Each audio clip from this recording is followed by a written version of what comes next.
Hey friends, good morning. More coffee talk here. Got my coffee sitting down by the pool in Thailand. Today we're going to talk about, now this is going to be something you've heard over and over and over again, so I don't want you to click off this video yet. Okay, we're going to talk about it a different way. We're going to talk about decisions, and we're going to more talk about committed decisions. I mean, the question to you is, are you making committed decisions? Okay, and what I really mean by that is, lately, I don't know why, but lately I've been thinking about Bob Proctor. I used to train a lot with Bob Proctor. When I lived in Los Angeles, I lived in Los Angeles for like 18 years. Every time Bob Proctor would come to Los Angeles and do like 3-day, 4-day seminars, I would always go to his seminars. And I would talk to him as well because I would be there. Sometimes I would be VIP, and if you pay for VIP, you have kind of a little bit more direct access to him. But anyway, I started going back through his content, and I started noticing with his content that he talked a lot about a lot of his videos are about this. Even when you go through his 3-day seminars, he sometimes, probably altogether, he would probably spend a whole day on this topic. Maybe not at once, but kind of included out of the 3-day seminar. If you mashed it together, probably one whole day was on this topic. And it was decisions. Are you making committed decisions in your life? And this is one area where probably why you're not getting what you want. You're not living the life of your dreams. You're not living life on your terms. Okay. Even if you're doing manifesting techniques, this is one of the reasons why manifesting isn't working for you, because you're not making a committed decision. And we're going to define what I really mean by committed decisions. Even if we go back to Napoleon Hill, Think and Grow Rich, and with Think and Grow Rich, you can go on Amazon to get the book. It's called Power Wealth Classics. I'll put a link down below in the description. I'll also pin a comment where you can directly go over to Amazon and pick it up. It comes with 3 books in one, not just Think and Grow Rich. But with Napoleon Hill and Think and Grow Rich, right in the beginning, he talks about having a burning desire. Okay, that's like setting an intention. Even like Neville Goddard, you have an intention. And with Napoleon Hill, it was a burning desire, something that you really, really, really want. It's the same thing with an intention. Do you really, really want your intention?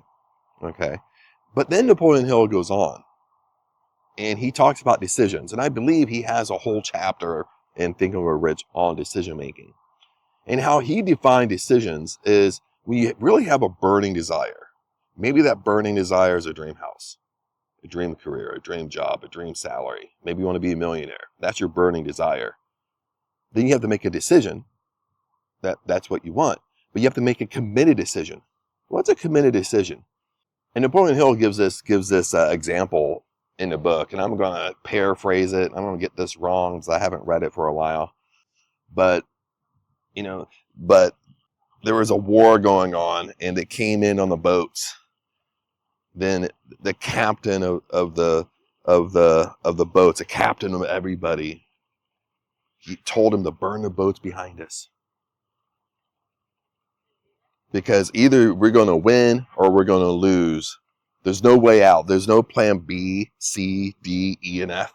So in that story, like when all the people's ready for war, when they saw the boats burning behind them, there was no escape.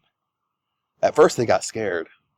Then the captain said, either we're going to win or we're going to die. Either we're going to win or we're going to perish. Bottom line, there is no plan B. Because if you think about it, when we don't burn our bridges behind us, and that's the word I was looking for, it lost me here for a second. What's that word I'm looking for? If we don't burn our bridges behind us, usually what happens in manifesting is that your plan A could be a dream house, but you also have a plan B, C, D, E, and F, okay? Or most of us at least have a plan B. But with plan B, what plan B is something that we know we can get, we know we can hit. Plan B is something that we actually give more energy to, we actually believe we can have. So that's why we end up manifesting plan B. That's why we end up not manifesting plan A, or we never manifest plan A, because we think we're not, but we really are. We're giving so much energy to plan B. Okay, because plan B kind of sits deep in us, and it's our secret thoughts. It's what you're secretly thinking about. Because you secretly know that, I can have plan B. But since you really believe you can have plan B, that's what actually comes to you. Because that's what your subconscious mind actually gives you. This is why Napoleon Hill said, burn your bridges behind you.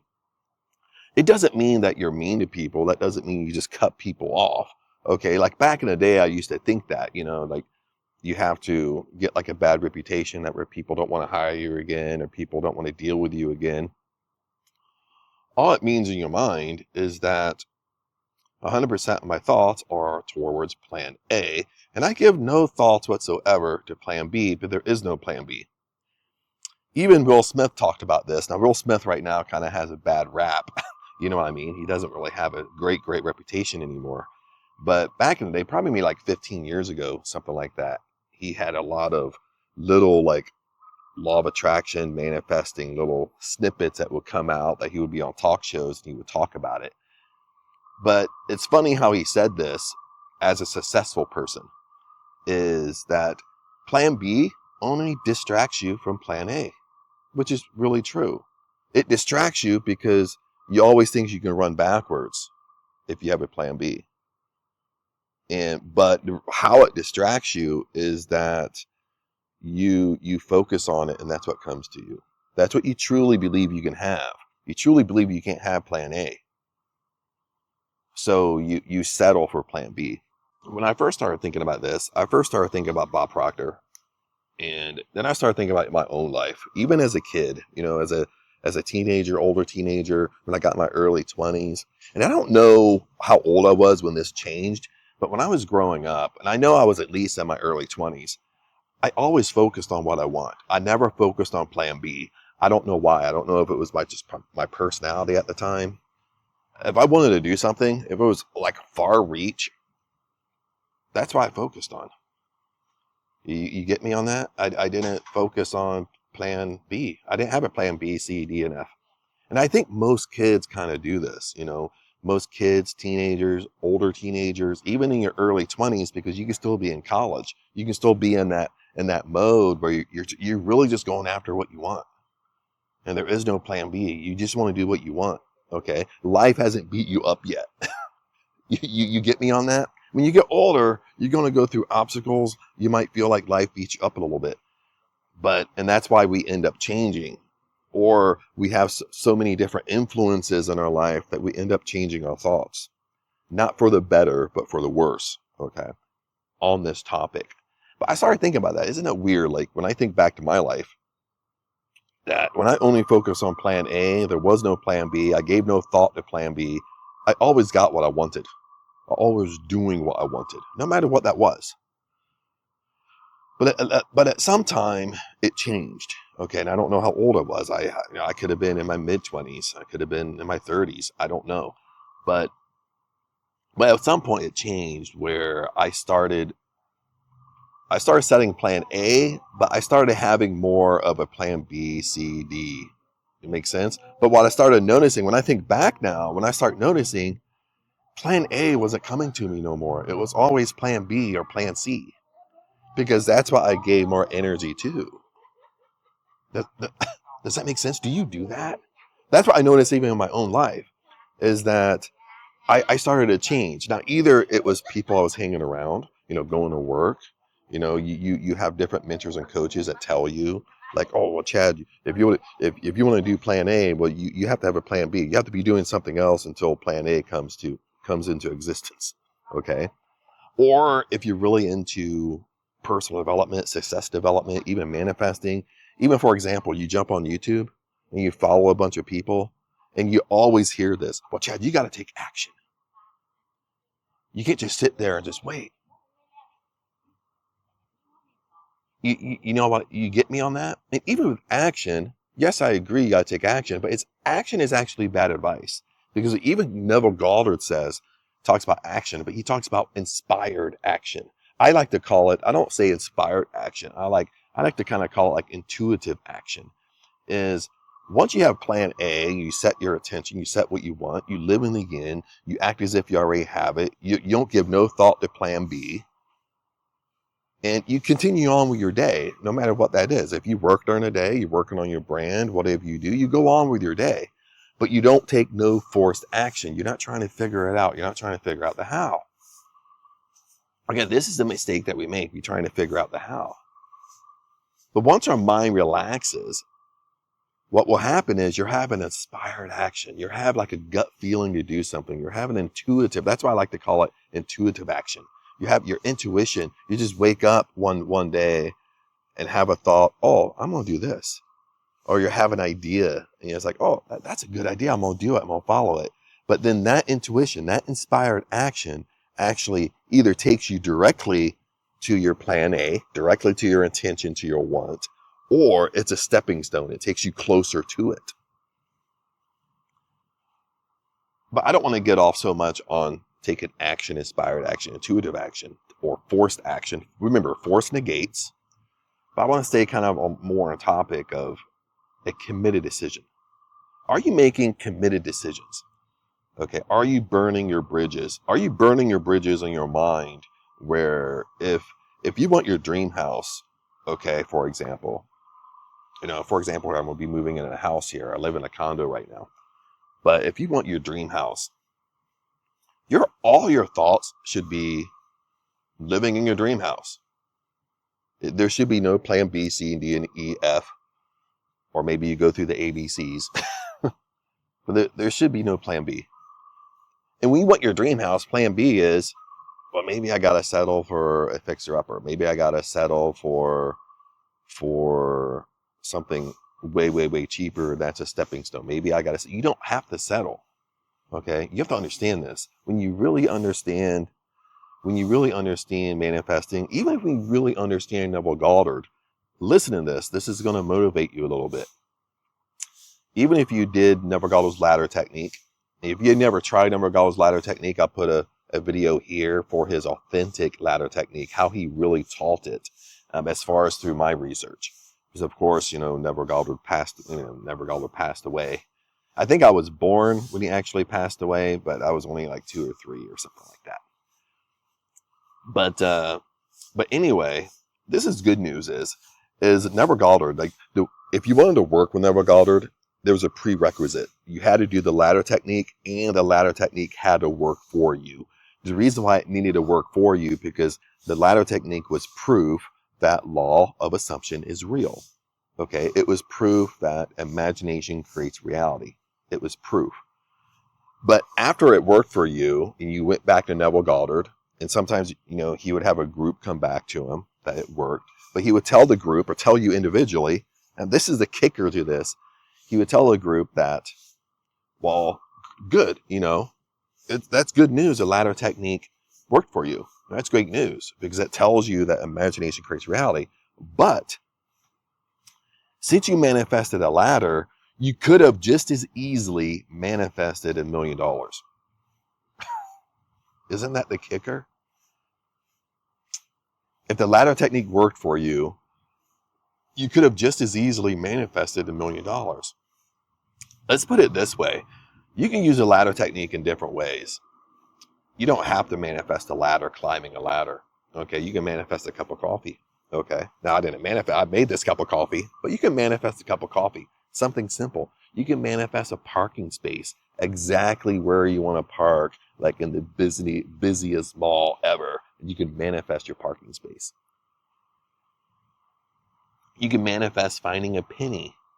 Okay, just because, especially in Thailand, I actually did this, is because it's really, you hardly ever see money laying around anymore, anywhere. You can manifest a penny. You can manifest something simple, because when you manifest something simple, you're not attached to it. You let it go. You don't care. Makes sense? But it ends up happening to you.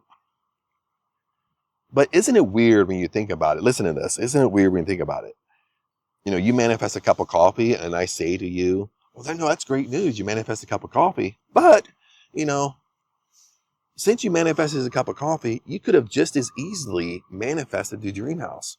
It works the same way. The law doesn't discriminate.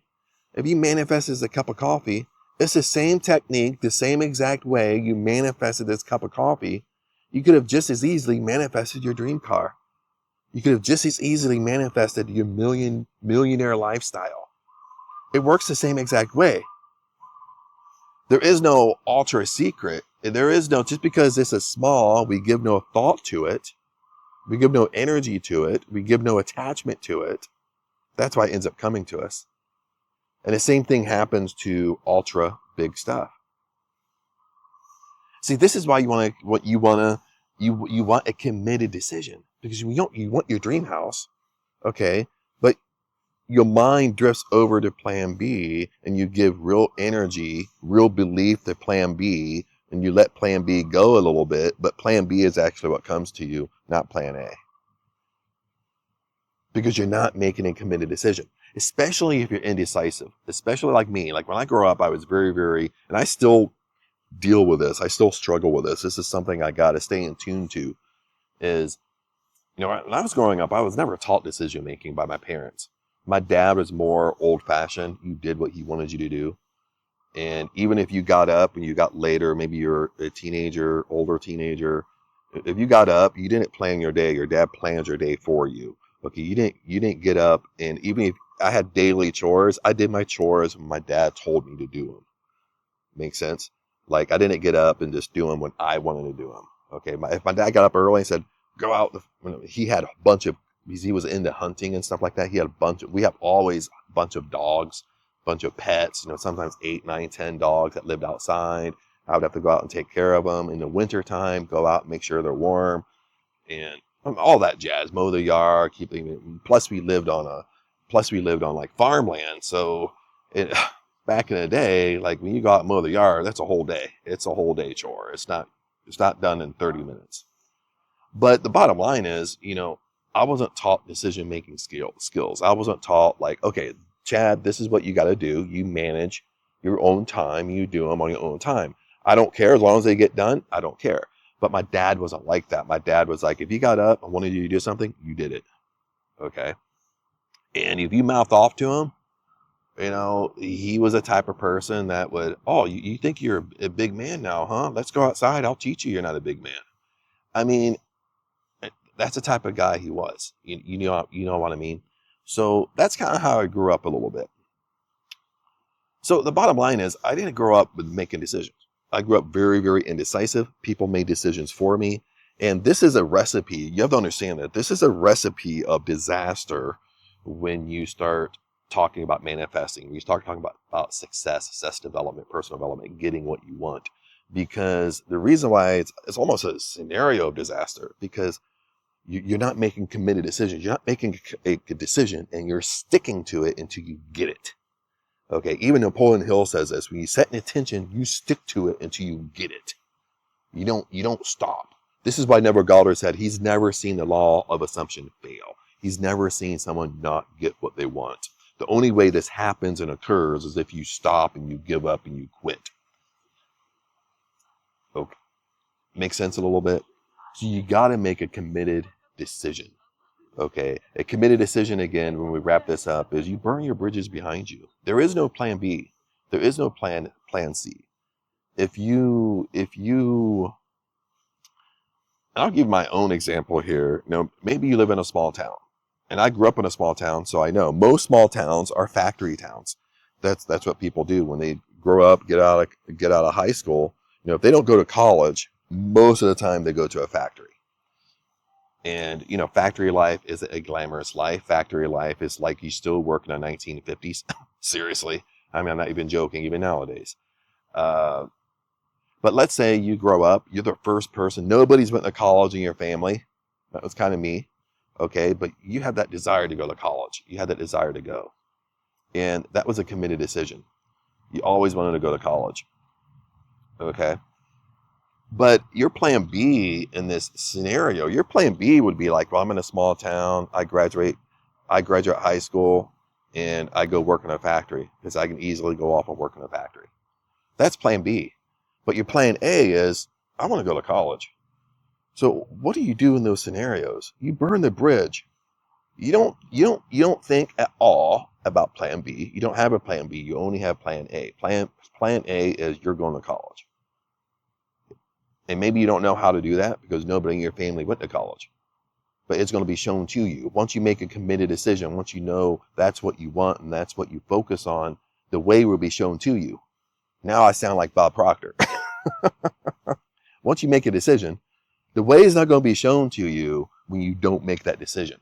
You have to make the firm, committed decision. This is what I want. I want my dream house. I want to go to college. Once you really make that decision and you start kind of baby stepping along the way will be shown to you.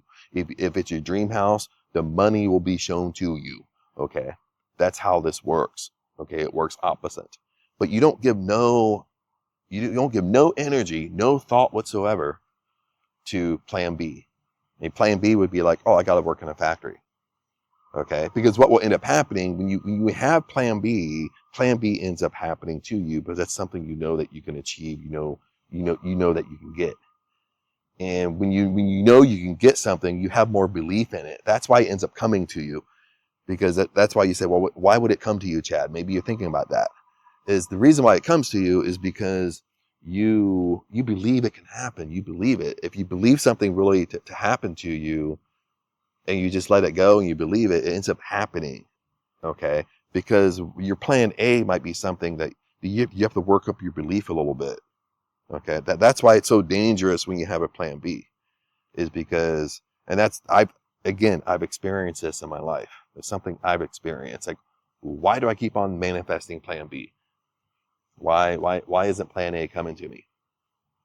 It's because I have plan B. That's the bottom line. I have plan B, and I believe more in plan B than I do in plan A. Make sense, my friends? So, stop having plan B.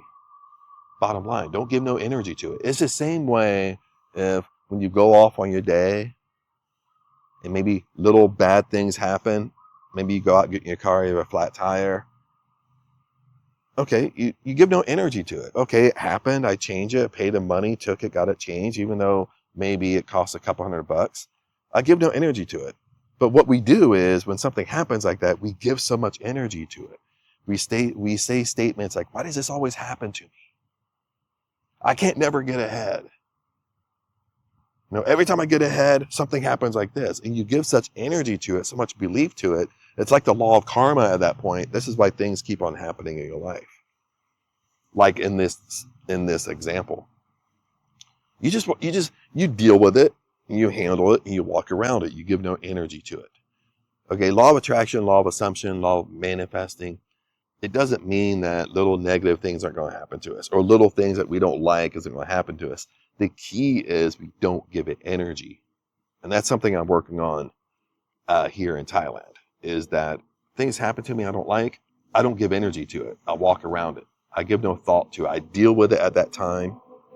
And you walk around it, give no energy to it. You give no emotional thought to it. Okay. Once it's done, it's done. Let the dead bury the dead. And that's why Jesus said that in the Bible. Let the dead bury the dead. Okay. Once you handle something you don't like, let the dead bury the dead.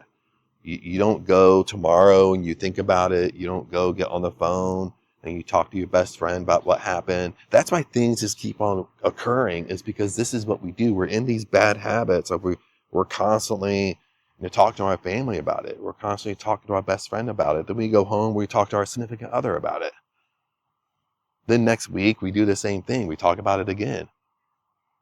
Okay, I tend to get in a habit where if something happens to me, I pretty much don't talk about it. I let the dead bury the dead. Bottom line, stop focusing on things that you don't like, because once you focus on them, that's what actually comes to you. But anyway, oh my goodness, this video is kind of longer than I thought. Maybe I'll try to make a 10 or 15 minute video, but the half hour mark is kind of my forte a little bit. But anyway, the bottom line here is make a committed decision. Today, start making committed decisions. When you make a decision, you have a want. It's a committed decision.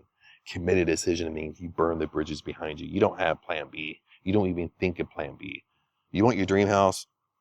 That's the only thing you think about is your dream house. Exactly what you want in your house. How big you want it. What's the square footage or the square meters depending upon where you live. Okay? How many rooms do you want? You can see yourself living in your dream house. You can feel yourself living in your dream house. You're walking around at each room. And in the beginning, you have to do a little bit of homework because you might not know all this. Okay, you might have to go look at houses. And this helps when you actually look at a house in person and you're actually walking room to room in your dream house. Now when I go in my imagination, boom, it's so flippin' simple because I actually did it in real life. When you want your dream house, there is no plan B. Plan A is your dream house. That's it. You give no thought to, whoa, what happens? I can't afford it. Maybe I have to settle for a different house. Maybe I have to settle for a fixer-upper. Maybe I have to settle for just a mid-grade life. Maybe not a fixer-upper, but something I don't really want. Then live in it for 5 or 10 years. Then take the money to go over here. No. Plan A, baby. Only focus on plan A. Because I'm going to end it with this. Is the law of the subconscious mind. Your subconscious mind is your spiritual mind. Your subconscious mind just takes it as is. This is what you have to understand about your subconscious mind. It's just as is. It's not analytical. It doesn't think what's best for you. Okay? It doesn't like this person over here more than it likes you. That's why this person over here is living their dream life. No. Your subconscious mind just takes it as is. Okay, what you give it, it's giving you. Okay? If you're giving your subconscious mind your dream house, that's all you're thinking about is your dream house. That's all you're imagining is your dream house. That's it. Well, eventually, you're going to influence your subconscious mind. Your subconscious mind, by law, listen to this, by law, by universal law, has to give it to you. It has to come to you. You have to understand this. It has to manifest into your world. Okay, whatever you give your subconscious mind, it has to happen to you. That's the good news. This is why I tell you, focus on your dream house. Only focus on your dream house. Don't focus on what you can have, what you can get. Because when you focus on what you can get, that belief you have in it influences your subconscious mind. And that's what your subconscious mind brings you. It's bringing you something you don't really want because that's what you're focused on. If you want your dream house, your dream car, your dream career, you want to be a millionaire, that's what you focus on. That's it. You don't focus on anything else. Make sense, my friends? But other than that, peace out. I'm going to finish my cold coffee. It's actually a pretty nice weather in Thailand. This is January 10th, January 11th, something like that, 2025. And it's kind of cool out. It's been, this year it's kind of been weird. Last year around this time is actually really hot. But this year, it's been a little bit cooler in the mornings. It gets a little bit hot in the day, but in the morning, it's been pretty cool. Not so many people swimming in the pool just because the water's colder, because it's a little bit cooler in the morning. Because usually in Thailand, I'll share this with you, is that high season in Thailand is November through February. The reason why it's high season is because rainy season has ended and it's not the hottest. The hottest time in Thailand is really like February, March, and April. So November through February is really, it's a little bit cooler. Still hot, but a little bit cooler for Thailand or for living in the tropics. So, but anyway, peace out. Blessings to you. Comment below. I'd love to hear from you. Love to hear from you. If you have questions, comment. I always comment back. But other than that, peace out. Stay with your decisions again. Stay committed to your decisions. Make one decision. Okay. Now you can have multiple things. You can want 3 things. Okay. That's fine. But there is no plan B, C, D, E, and F. Okay. Okay. Only plan A. And that's what you want. Other than that, my friends, peace out. Blessings to you. And I'll see you in the next video.